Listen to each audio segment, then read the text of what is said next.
Quem te chamou? Né? Pensei em outros temas, mas lendo o texto e caminhando pelo texto naquilo que Deus estava tocando no meu coração, a pergunta é: quem te chamou? Né? Quem te chamou aqui esta noite?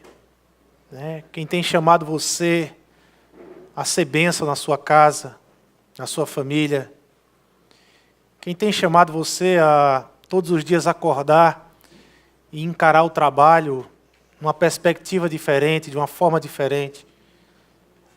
Quem tem te chamado, Pai, você para amar mais o seu filho, cuidar mais do seu filho, estar mais junto do seu filho?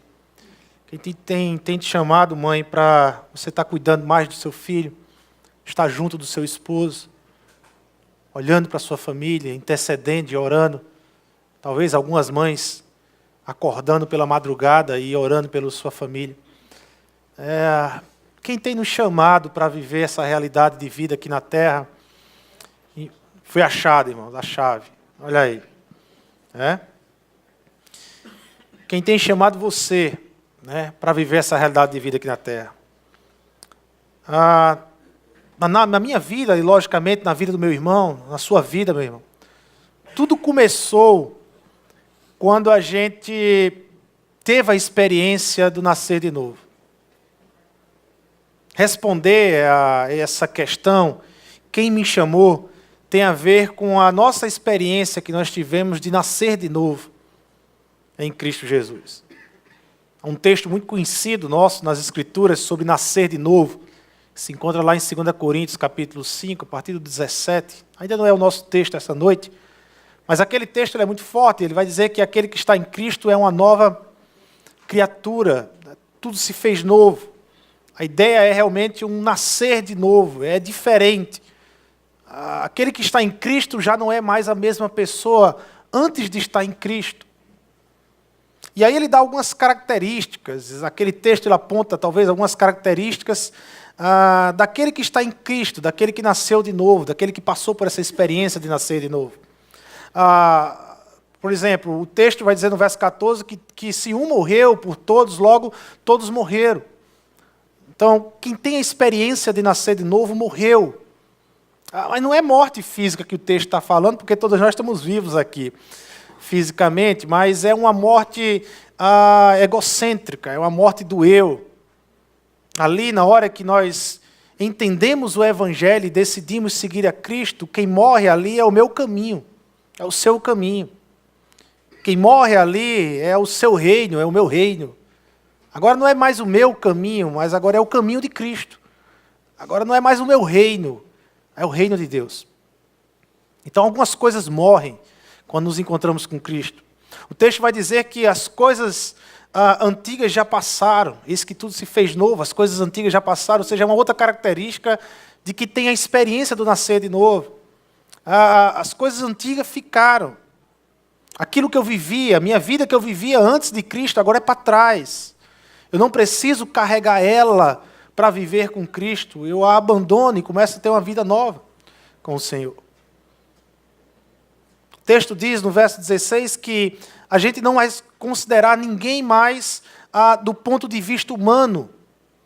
A nossa forma de leitura do mundo, a nossa forma de interpretar as pessoas, de enxergar as pessoas, já não é mais do ponto de vista humano para aquele que nasceu de novo, que teve essa experiência, mas agora é do ponto de vista de Deus. O pastor Marcelo falou aqui no momento da ceia, dessa desesperança que tem tomado conta do povo no Brasil, né? Especificamente nesse tempo que nós estamos passando, e há uma desesperança, mas nós não mais olhamos as pessoas na perspectiva da desesperança, nós olhamos as pessoas na perspectiva da esperança, porque se teve esperança e jeito para a minha vida, tem esperança e jeito para qualquer outra pessoa.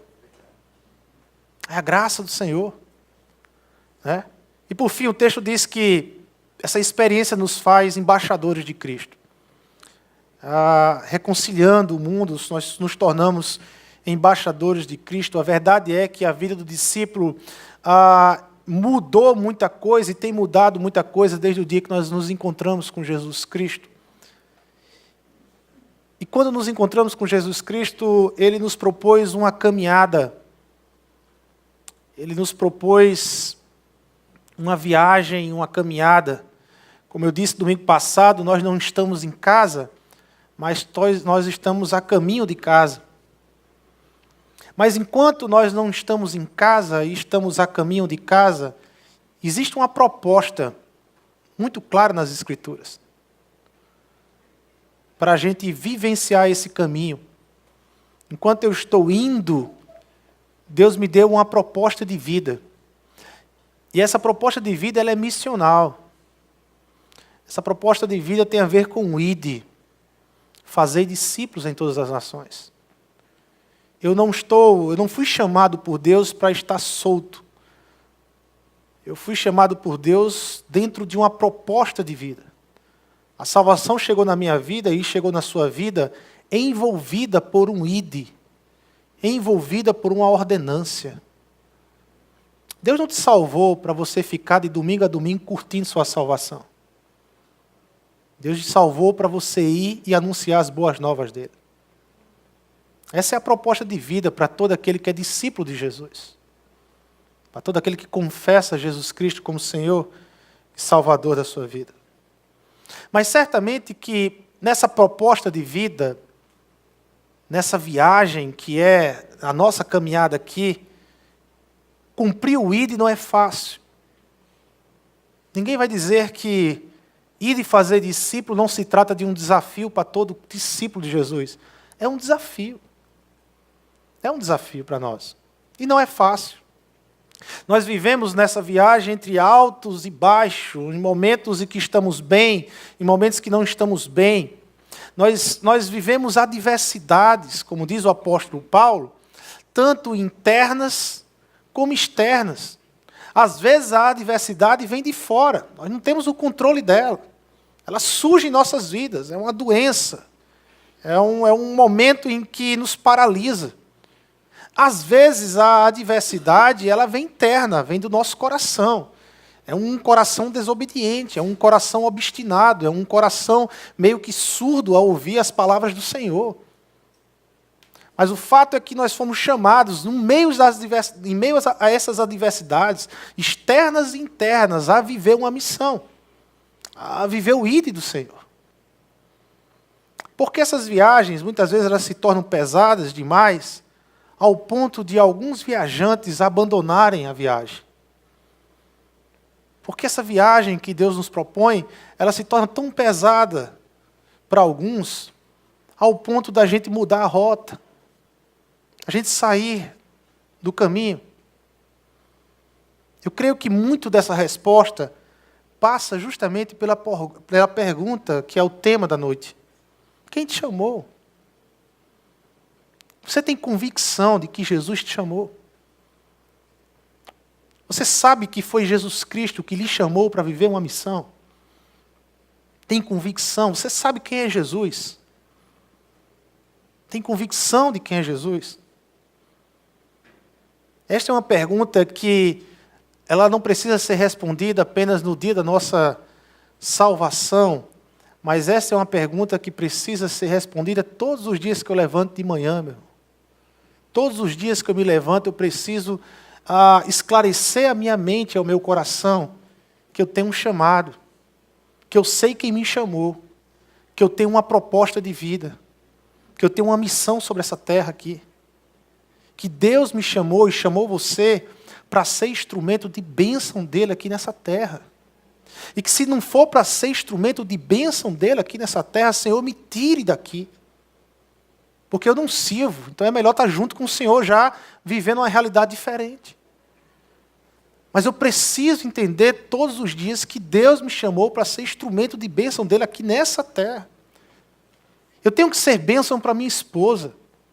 Eu tenho que ser bênção para os meus filhos. Eu tenho que ser bênção para os meus amigos de trabalho. Eu tenho que ser bênção para os meus amigos lá fora, que não conhecem o Senhor Jesus. Eu tenho que ser bênção para a minha família. Eu tenho que ser bênção para aquele que eu conheço, mas eu tenho que ser bênção para aquele que eu nem conheço. Porque foi para isso que Deus me envolveu. para ser instrumento de bênção dele aqui nessa terra. E aí eu quero compartilhar um texto que se encontra lá em Atos, capítulo 28. É um texto que fala de uma viagem perigosa, de uma viagem tortuosa, uma viagem que foi terrível na vida do apóstolo Paulo. É a última viagem que ele faz de navio em sua vida. Ele está indo para Roma. Ele foi preso. E no caminho de Roma, indo para Roma nessa viagem, ele ainda não sabe, nesses acontecimentos aqui, na época desses acontecimentos, o apóstolo Paulo ainda não sabe, mas ele está indo para a sua derradeira prisão. De Roma ele não sai mais. Das mãos de Nero ele não escapa. Ele já tinha sido preso outras vezes e foi solto. Mas agora ele está indo para a sua última e derradeira prisão. Vamos ler capítulo 28, do 1 ao 10. Uma vez em terra, descobrimos que a ilha se chamava Malta. Os habitantes da ilha mostraram extraordinária bondade para conosco, fizeram uma fogueira e receberam bem a todos nós, pois estava chovendo e fazia frio, era uma época de inverno. Paulo ajuntou um monte de gravetos. Quando os colocava no fogo, uma víbora, fugindo do calor, prendeu-se à sua mão. Quando os habitantes da ilha viram a cobra agarrada na mão de Paulo, disseram uns aos outros, pois conhecia que tipo de víbora é essa: certamente este homem é assassino, pois, tendo escapado do mar, a justiça não lhe permite viver. E a ideia de justiça aqui é de um Deus, um tipo de Deus. Eles acreditavam que a justiça era algo como uma força, um poder que perseguia as pessoas. Mas Paulo, sacudindo a cobra no fogo, não sofreu mal nenhum. Eles, porém, esperavam que ele começasse a inchar ou que caísse morto de repente, mas tendo esperado muito tempo e vendo que nada de estranho lhe sucedia, mudaram de ideia e passaram a dizer que ele era um deus. Ora, próximo dali havia uma propriedade pertencente a um homem chamado Públio, o homem principal da ilha, certamente uma liderança romana naquela ilha. Ele nos convidou a ficar em sua casa e por 3 dias bondosamente nos recebeu e nos hospedou. Seu pai estava doente, acamado, sofrendo de febre e desinteria, provavelmente uma epidemia naquela ilha. Paulo entrou para vê-lo e, depois de orar, impôs-lhes as mãos e o curou. Tendo acontecido isso, os outros doentes, estavam afetados por essa mesma doença da ilha, vieram e foram curados também. Eles nos prestaram muitas honras e, quando estávamos para embarcar, forneceram-nos os suprimentos de que necessitávamos. Gente, nós estamos diante de um texto que fala de um naufrágio. Paulo está indo para Roma, mas os ventos não foram favoráveis para chegar a Roma. Naquela época, as embarcações dependiam muito e quase que exclusivamente do clima e dos ventos. Os ventos não foram favoráveis e eles tiveram que mudar a rota. E nessa mudança de rota, eles foram atacados por uma tempestade, uma força externa, e essa tempestade arrebentou o barco, e no que o barco arrebentou e houve o naufrágio, eles conseguiram chegar a uma ilha, e aí é o texto que nós entramos aqui, nós já entramos nessa história, eles identificaram aquela ilha como a ilha de Malta, é uma ilha que até hoje existe, né? Você pode fazer o turismo e conhecer a ilha de Malta, onde aconteceu tudo isso com o apóstolo Paulo, e eles chegam a essa ilha, e aí é toda a história que nós contamos aqui, que ocorre com o apóstolo Paulo. E nós podemos tirar algumas lições, linkando esse momento de Paulo, linkando essa tragédia, esse naufrágio. Eu quero também trazer para a nossa realidade de vida, de estilo de vida missional, da nossa caminhada, do nosso tempo que temos aqui na terra, do chamado de Deus aqui na terra e desse tempo proposto por Deus para nós aqui nessa terra, envolvidos por um chamado. E a primeira constatação ou a lição é que a viagem ela tem um guia acima do guia humano. Apesar da rota que o homem traça, quem traça a verdadeira rota da nossa vida, do nosso caminho, é Deus, é o Senhor. Voltando um pouco no capítulo 27 de Atos, nos versos 20 a 24, nós temos assim, mais ou menos o capítulo 27, a partir do 13, vai falar da tempestade em si. Mas dos versos 20 a 24, diz assim: não aparecendo nem sol nem estrelas por muitos dias, e continuando a abater-se sobre nós grande tempestade, finalmente perdemos todas as esperanças de salvamento. Ora, a primeira constatação é que aqueles homens perderam a esperança de salvamento. Foram 14 dias, batendo de um lado, batendo do outro, com um barco à deriva, e eles perdem a esperança de salvamento. Visto que os homens tinham passado muito tempo sem comer, Paulo levantou-se diante deles e disse: os senhores deviam ter aceitado o meu conselho de não partir de Creta, pois assim teriam evitado este dano e prejuízo. Paulo não queria partir de Creta, era uma ilha onde eles estavam, mas os líderes romanos que estavam levando aqueles presos para Roma acharam por bem ir para outra ilha e entenderam que dava para livrar o inverno em outra ilha. Na época da decisão, Paulo disse: não vamos, não vai dar. Mas eles decidiram e eles foram. E Paulo então lembra a eles que, olha, eu disse a vocês que a coisa não ia dar certo. Mas agora, Paulo vai dizer, recomendo-lhes que tenham coragem, pois nenhum de vocês perderá a vida, apenas o navio será destruído. Pois ontem à noite apareceu-me um anjo de Deus, a quem pertenço e a quem adoro, dizendo-me: Paulo, não tenha medo, é preciso que você compareça perante César. Deus, por sua graça, deu-lhes a vida de todos os que estão navegando com você.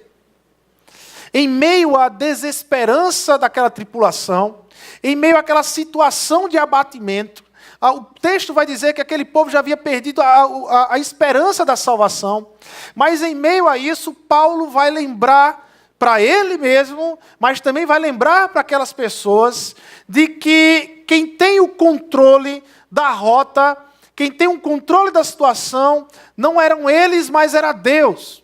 Paulo estava convicto que aquela situação não geraria morte, porque Deus, a uma noite anterior, havia dito a ele que não haverá morte, que o navio vai ser destruído, mas que por conta de Paulo, a graça de Deus em Paulo, aquela tripulação inteira seria salva.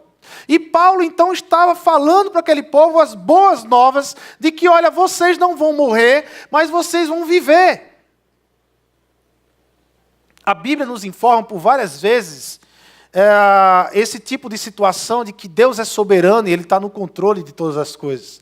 De que existe a história dos homens, nós fazemos a história acontecer, mas a gente tem que não perder de vista que existe um Deus da história, um Deus por trás da história, aquele que dá o ponto final na história. Provérbios 19, 21 vai dizer: muitos são os planos no coração do homem, mas o que prevalece é o propósito do Senhor. Tiago, a carta do Novo Testamento, capítulo 4, Tiago vai dizer, ao invés disso, deveriam dizer: se o Senhor quiser, viveremos e faremos isto ou aquilo, referente eu vou fazer isso amanhã. E Tiago vai dizer, olha, em vez de dizer que vai fazer, nós deveríamos dizer: se o Senhor quiser. E se nós vivermos e amanhecermos vivos, então poderemos fazer aquilo que planejamos. Mas o nosso caso aqui está mais para lembrarmos do nosso chamado esta noite, do nosso ide. A grande comissão que se encontra lá em Mateus, capítulo 28, no final do capítulo 28 de Mateus, nos versos 19 e 20, diz: portanto, vão e façam discípulos de todas as nações, batizando-os em nome do Pai, do Filho e do Espírito Santo, ensinando-os a obedecer a tudo que eu lhes ordenei. E a parte final, para mim, é a coisa mais linda, é aquilo que me dá forças, é por isso que eu acordo toda manhã, é por isso que eu encontro esperança no mundo de desesperança. Porque Jesus, quando Ele dá a ordem de nós fazermos o ir e fazer discípulos, quando Jesus ele envolve a nossa salvação nesse ir e fazer discípulos, Ele também envolve com a certeza, com a convicção de que Ele está conosco. Ele diz assim: olha, e eu estarei sempre com vocês até o fim dos tempos. Sabe por que o meu coração não se desespera? Porque Jesus está comigo. Jesus está comigo. E essa frase, Jesus está comigo, não tem a ver com sentir. Porque tem pessoas que, para que essa frase seja verdade, parece que ela precisa sentir. Ela precisa sentir um calor, ou ela precisa sentir um calafrio, ela precisa sentir alguma coisa para ela então entender que Jesus está aqui com ela. Essa frase não tem a ver com sentir, irmãos. Esses homens, os apóstolos, eles não viraram o mundo de cabeça para baixo porque eles sentiam. Era um sentimento? Não. Era convicção. Eles tinham convicção. Eles sabiam o Jesus a quem eles serviam. Eles sabiam o Jesus a quem eles seguiam. Eles tinham convicção da realidade que Jesus estava presente. Convicção, certeza, não tem a ver com sentir, mas tem a ver com fé. Fé é convicção. Fé é certeza. Eu não preciso sentir algo diferente para poder dizer com toda a convicção do mundo que Jesus está aqui. Que eu sinta ou que eu não sinta, eu sei que Ele está aqui, mas como é que você diz isso? Porque a palavra do Senhor, porque Jesus prometeu isso. E eu confio na palavra de Jesus, eu não confio nos meus sentimentos, mas na palavra de Jesus eu posso confiar. A minha fé não está baseada em meus sentimentos, mas a minha fé está baseada nas verdades que vêm de Deus. Isso é fé. Isso é fé. Fé não é ficar sentindo as coisas. Fé é convicção de que Deus fala a verdade. De que Ele prometeu. E esta verdade, ela deveria ser a nossa força para encarar o líder todos os dias da nossa vida, meu irmão. Saber que Jesus está comigo deveria ser a nossa força para abandonar as minhas rotas, as minhas viagens, e viver as viagens de Jesus, as rotas que Jesus tem para mim. Jesus tem proposto para a minha vida e para a sua vida um caminho. Um caminho. Jesus propôs para a minha vida e para a sua vida lutarmos e brigarmos por um reino. E não é o meu reino, não é o seu reino, mas é o reino de Deus. Todas as manhãs nós deveríamos nos levantar com essa proposta. No verso 7 do capítulo 27 de Atos vai dizer, olha, navegamos vagarosamente por muitos dias e tivemos dificuldades para chegar em Quínido, não sendo possível prosseguir em nossa rota. Muitas vezes Jesus ele muda as nossas rotas porque nós não estamos no caminho dele, nós não estamos na rota de viagem dele, nós estamos vivendo a nossa rota e o nosso caminho. E Jesus nos atravessa como uma tempestade. É como se os ventos parassem de soprar e o nosso barco fica à deriva parado, até Jesus trazer o nosso barco de volta. A rota e ao caminho dele. Saber que Jesus está comigo todos os dias da minha vida deveria ser uma força que eu teria para me encarar as lutas, as tempestades que surgem no ID. Porque enquanto nós nos deparamos, enquanto nós vamos no ID, enquanto nós vivemos o ID e fazer discípulos, nós nos deparamos com insensatez, com pessoas arrogantes, com falta de amor no mundo, de pessoas que estão ao nosso redor, com vícios escravizadores que às vezes afetam a nossa vida, ou a vida de quem está ao nosso redor, com o mundo alienado de Deus, com o mundo sem esperança alguma. Mas saber que Jesus está do meu lado deveria ser essa força, essa coragem, esse instrumento encorajador para eu continuar cumprindo o ID, apesar das pessoas, apesar da alienação, apesar do pecado. Deveria ser essa força. Veja lá em 2 Coríntios, capítulo 4, olha o que Paulo ele vai falar da luta dele nesse mundo aqui, nessa viagem dele aqui, mas a luta que ele tem de viver o Evangelho, o ID. Mas temos esse tesouro, capítulo 4, verso 7, mas temos esse tesouro em vasos de barro para mostrar que este poder, que a tudo excede, provém de Deus e não de nós. De todos os lados somos o quê? Pressionados, mas não desanimados.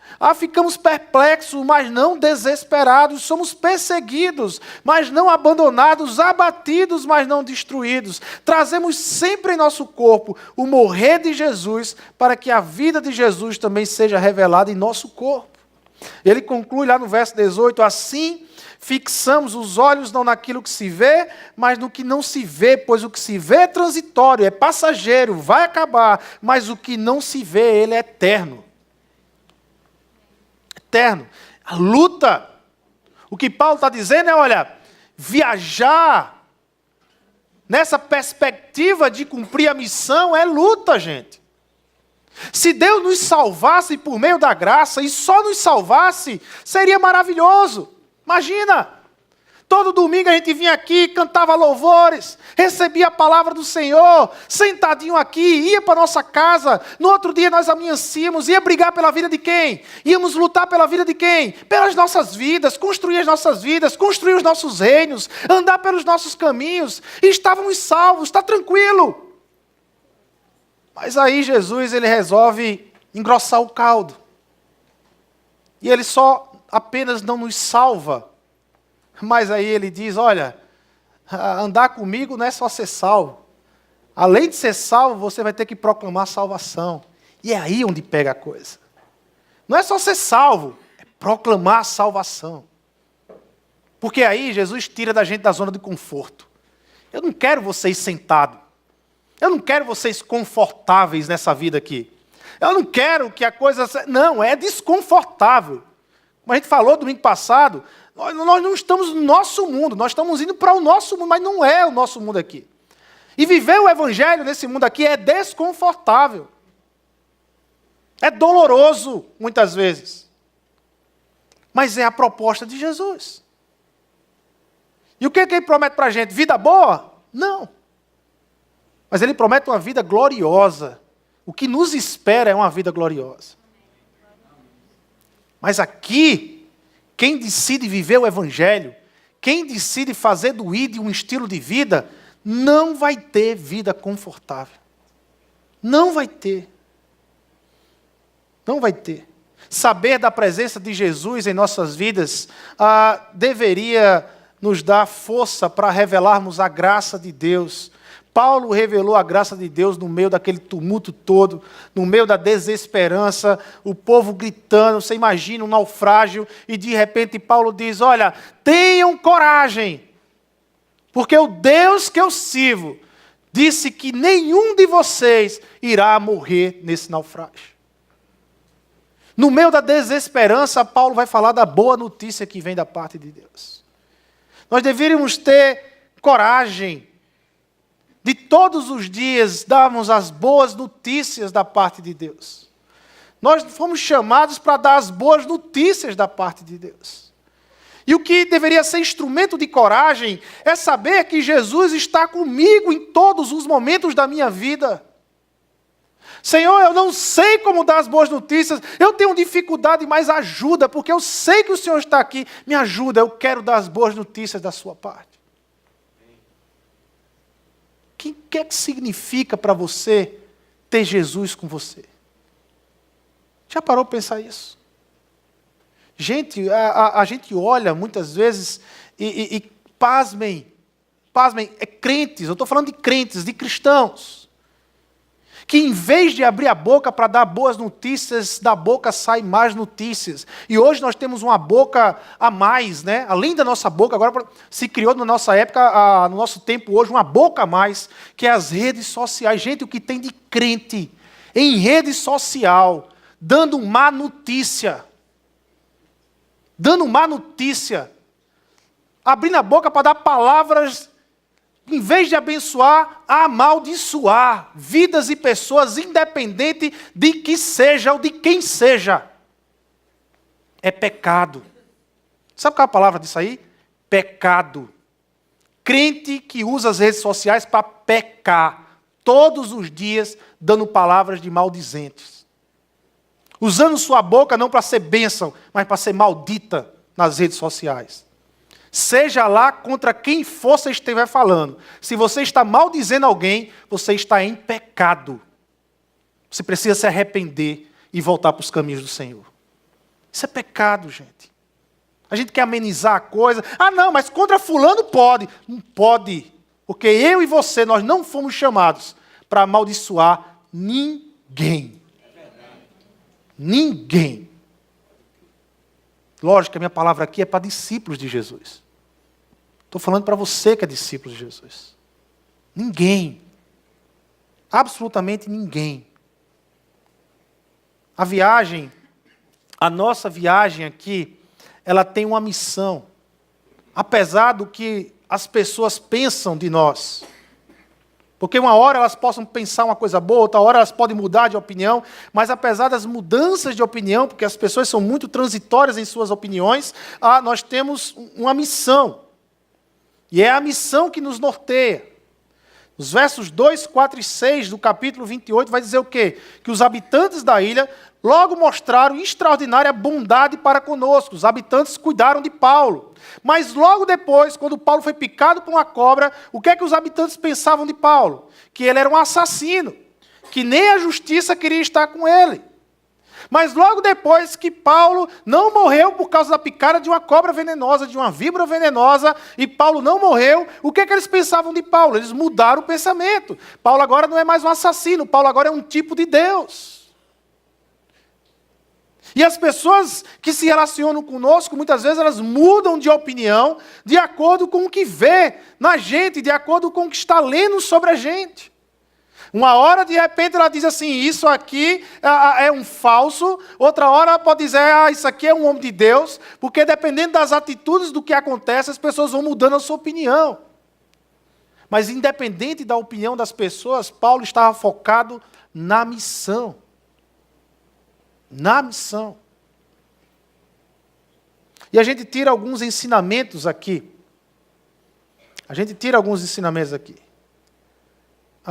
Ontem, nós fizemos mais uma visita do Vocação Cuidar com uma equipe de saúde aqui da igreja. Ontem visitamos 4 casas, 2 retornos, 2 casas novas. E toda casa que nós entramos, nós nos deparamos com situações de desorganização, de famílias desestruturadas. De pessoas que sofrem e às vezes nem sabem, porque já estão tão acostumadas a sofrer, já estão tão acostumadas da vida sofrida, que para elas é comum.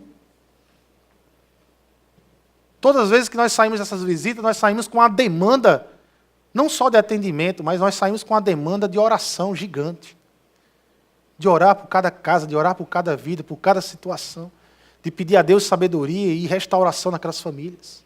De entender que a única forma de ajustar tudo aquilo é através do Evangelho.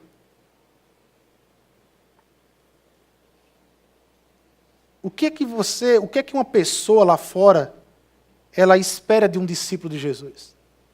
Isso foi uma pergunta que veio ontem nas visitas. O que é que essa pessoa que me recebe, que não me conhece, que está me conhecendo, mas ela sabe que eu sou cristão, ela sabe que eu sou de uma igreja do terreno. Você é da igreja do terreno, né, pastor? Você é da igreja do terreno. A gente é a igreja do terreno. Não é a igreja Batista Zona Sul, não, é a igreja do terreno. Todo mundo conhece a gente como a igreja do terreno. Mas o que é que essa pessoa, ela espera de mim? Quais são as expectativas dessa pessoa? E a única resposta que eu consegui elaborar, meus irmãos, é que o que ela espera de mim é se encontrar com Jesus. Quando ela se encontra comigo, ela quer ter um pouco de Jesus na casa dela. Um Jesus que ouve, um Jesus que dá palavras de bênção, um Jesus que cuida, um Jesus que restaura, que cura, um Jesus que transforma a realidade desestruturada. O que as pessoas esperam da gente, quando se encontram com a gente lá fora, é se encontrar com Jesus, porque nós somos discípulos de Jesus. Talvez você pode estar pensando assim, mas pastor, o padrão é alto, eu não sou como Jesus, eu não tenho como ser como Jesus, gente. As expectativas das pessoas são enormes lá fora, porque o nosso chamado é enorme. Porque o nosso chamado é grandioso. Porque eu e você, nós somos pessoas privilegiadas. Porque nós somos chamados a participar da missão do Senhor aqui nessa terra. Porque o nosso chamado, ele se envolve com esse texto do verso 18 de Mateus 28, onde diz assim: então Jesus aproximou-se deles e disse: foi-me dada toda a autoridade no céu e na terra. Portanto, vão e façam discípulos, creiam que vocês pertencem a um Cristo que tem toda a autoridade dos céus e da terra. O que esse mundo pode fazer contra vocês? É tirar a vida? Não pode mais. Se o seu medo é perder a vida, perca esse medo, porque o mundo não pode lhe tirar mais a sua vida. Porque se você partir hoje desse mundo, você entra no mundo do Senhor, no céu de Deus, e está lá vivendo com Ele. Até o dia que esse céu vai se abrir desse mundo, e as hostes dos malignos aqui vão cair. A gente vai entrar aqui, gente. O fim das nossas vidas é ainda nessa terra, com corpo, com carne, conversando, alegrando-se com Jesus. Porque um dia esse céu se abrirá aqui, e se quem está no céu vai entrar aqui, e quem está aqui vai ser transformado. É um corpo corruptível para um corpo incorruptível automaticamente. E viveremos num mundo sem pecado, onde hoje talvez seja difícil de imaginar, mas um mundo sem pecado. Há duas lições importantes aqui, nesse relato milagroso de Paulo em Malta. Quando ele foi picado pela víbora. Às vezes, meus irmãos, às vezes o mundo lança víboras sobre nossas vidas. E elas podem nos matar. A expectativa, quando você é picado numa víbora, é que você morra. E às vezes o mundo ele nos lança víboras, e somos picados por víboras que vêm do mundo. Muitas vezes podemos ser picados por a víbora da mentira. Somos envenenados com a mentira. Passamos uma vida toda dentro da igreja mentindo, falseando, usando máscaras, vivendo de aparência porque nós fomos consumidos pelo veneno da mentira. Muitas vezes nós podemos ter sido picados pela víbora da arrogância, de achar que nós devemos caminhar sozinho, que não precisamos de ajuda, que não precisamos do outro. E nos tornamos arrogantes, achamos que somos os super crentes, achamos que não pecamos, que não necessitamos da ajuda dos outros, de caminhar com os outros. E em vez de caminhar em comunhão, em uma comunidade, preferimos caminhar sozinho. Porque vivemos com esse veneno da arrogância no nosso coração. Achamos que somos deuses, que coisa que nós não somos. Muitas vezes a víbora da desesperança, ela nos pega. E perdemos a esperança no mundo, perdemos a esperança nas pessoas, perdemos a esperança na família, perdemos a esperança na igreja, e somos crentes que, em vez de proclamar a esperança, proclamamos a desesperança. E pasmem, a gente já ouviu muito, eu já ouvi de crentes dizendo: olha, não tem jeito, para esse mundo aqui não tem jeito. E a vontade, às vezes, de perguntar é: o que é que significa ressurreição para você? O que é que significa Jesus vencer a morte ao terceiro dia? Porque a única coisa que eu conhecia, antes de conhecer a ressurreição de Jesus, que não tinha jeito para o homem, é a morte. Mas depois que Deus me revelou Jesus que ressuscitou ao terceiro dia, até para a morte tem jeito. Então, o crente, o cristão e o discípulo, ele não pode pregar uma mensagem de desesperança se ele diz que crê na ressurreição de Jesus. A mensagem que a gente tem para esse mundo é de esperança. É de esperança. Esse mundo vai ser restaurado. Você pode ser restaurado desde que creia no Evangelho de Cristo.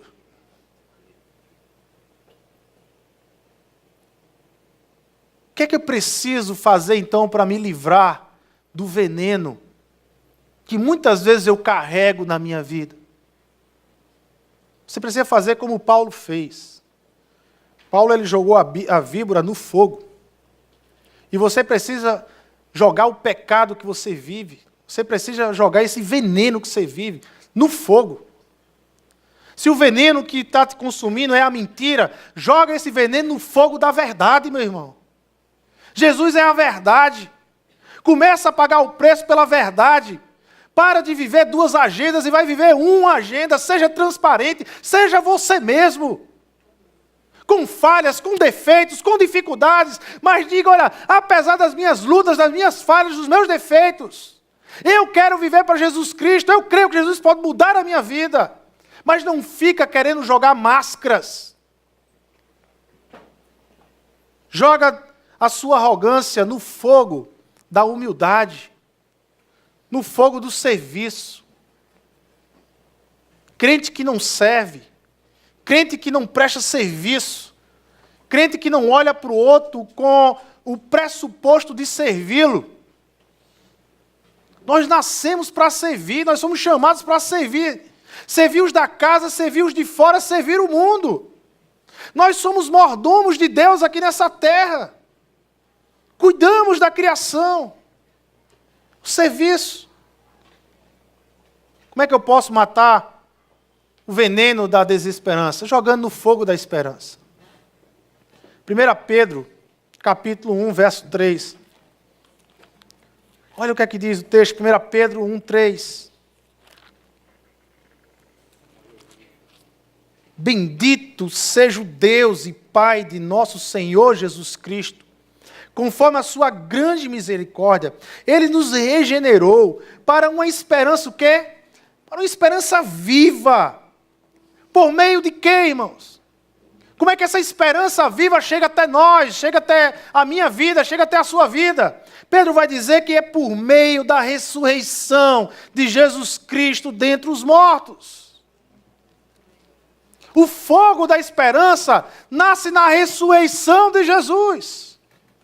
É quando eu creio que Jesus venceu a morte, é que eu encho o meu coração de esperança, de coragem, para todos os dias acordar com boas notícias para esse mundo. Aleluia. Meu Senhor, o Deus que eu sirvo, venceu a morte. Essa é a mensagem de esperança que nós temos como igrejas. Mensagem de esperança. Queria concluir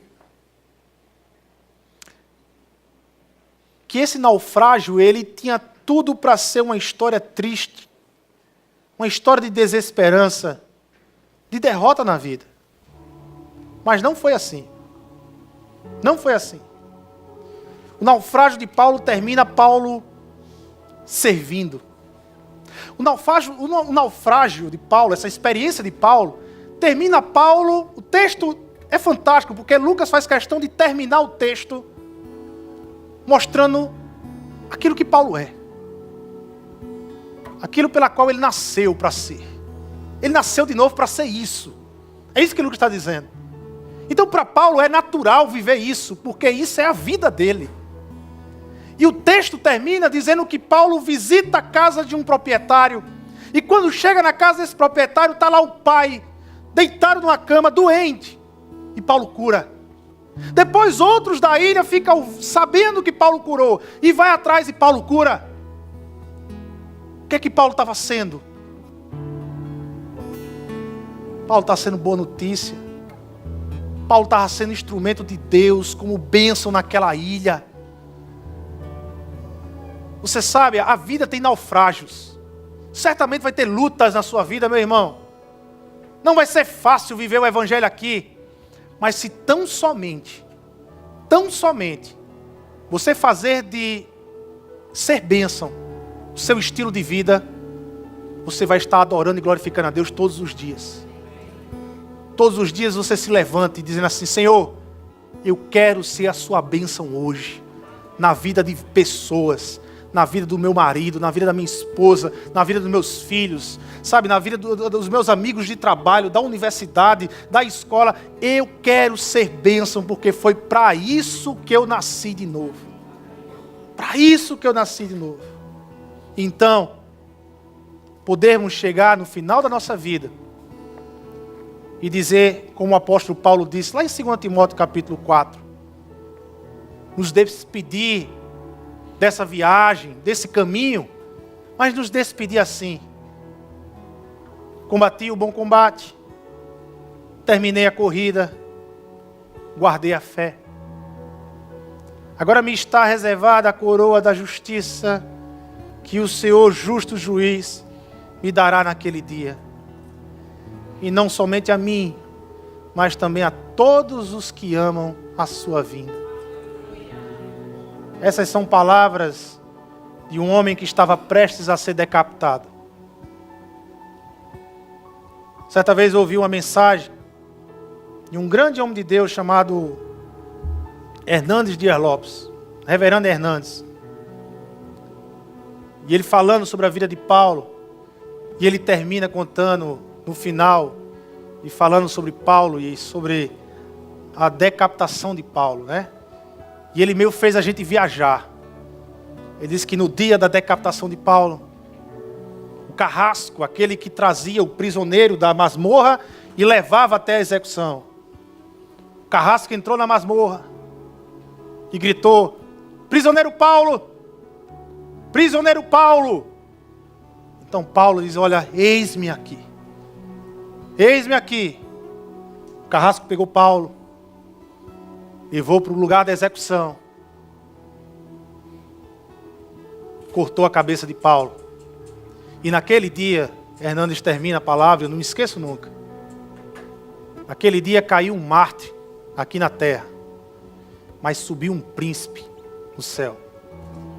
Príncipe para o céu. Não importa, irmãos. Não importa se você vai viver ou vai morrer aqui nessa terra. Importa é viver para o Senhor. Importa é cumprir o ID. Tudo isso vai passar. É cumprir o ID. Que amanhã, segunda-feira, não são os meus caminhos e nem o meu reino pela qual eu vou me levantar, mas é pelo caminho de Jesus e pelo reino de Deus que eu vou me levantar todas as manhãs para ser bênção nessa terra. Bênção nessa terra. Vamos orar? Senhor Deus e Pai, nós queremos te agradecer por tua bondade, Pai amado, pelo teu amor, pela tua graça, como o Senhor nos envolveu com a tua misericórdia, Senhor. Nós somos gratos a ti, Pai. Deus amado, tu sabes os caminhos que nós estamos traçando. Tu sabes os caminhos pela qual nós estamos querendo, Pai amado, traçar as rotas que nós queremos andar, Senhor. Mas se essa rota não é a tua rota, se esse caminho não te pertence, Senhor, faz passar sobre nós um vento, Pai amado, para nos levar de volta para a tua rota, para nos levar de volta para o teu caminho, Senhor, porque é o teu caminho, é a tua rota, é o teu estilo de vida que nós queremos viver aqui na terra, Senhor. Nós queremos ser instrumentos de bênção do Senhor aqui nessa terra. Nós queremos, Pai amado, ser como aquele que com quem chega na casa, ali chega o Senhor, ali chega o teu reino, Pai amado, ali chega o teu amor, o teu coração, a tua compaixão, que as pessoas possam, Pai amado, ao se relacionar conosco, sentir verdadeiramente a tua presença, Pai, porque o Senhor está conosco em todos os dias das nossas vidas. Nós somos gratos a ti, Senhor. Gratos a ti. E essa noite, Senhor, lançamos todas as víboras, os venenos que nos impedem de andar com o Senhor. Nós lançamos no fogo da tua justiça, Senhor. Nós lançamos no fogo, Pai amado, consumidor do Senhor, contra o pecado. Nos restauramos ao Senhor, Pai amado, para sermos esse instrumento de bênção do Senhor aqui nessa terra, Senhor. Entregamos as nossas vidas ao Senhor. Nos converte mais uma vez, Senhor. Nos ajuda a caminhar sempre na perspectiva de vivenciarmos a tua missão. Amanhã é mais um dia. A semana bate a porta e é mais uma semana para a gente viver o teu evangelho. É mais uma semana para nós sermos instrumentos do Senhor aqui nessa terra. É no amor de Deus e Pai. É na graça do nosso Senhor Jesus Cristo E é na comunhão e na consolação do Espírito Santo do Senhor que nós nos despedimos em paz com o Senhor. Queremos ter uma semana cheia de oportunidades de sermos bênção na vida do outro. É em Teu nome, Jesus. Nós oramos e Te agradecemos. Amém, amém e amém. Vamos ficar de pé e vamos louvar ao Senhor.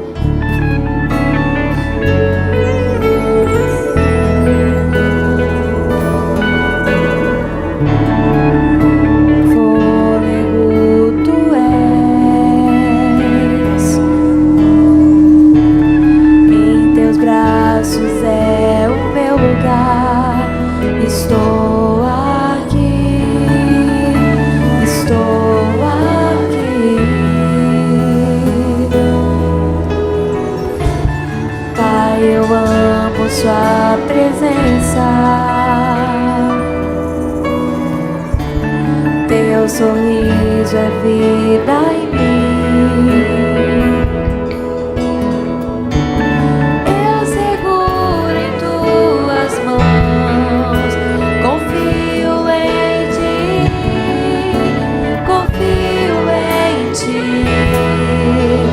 Quero ir mais fundo, leva-me mais perto, onde eu Te encontro, no lugar secreto, aos Teus pés me rendo, pois a Tua glória quero ver.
falando de ti.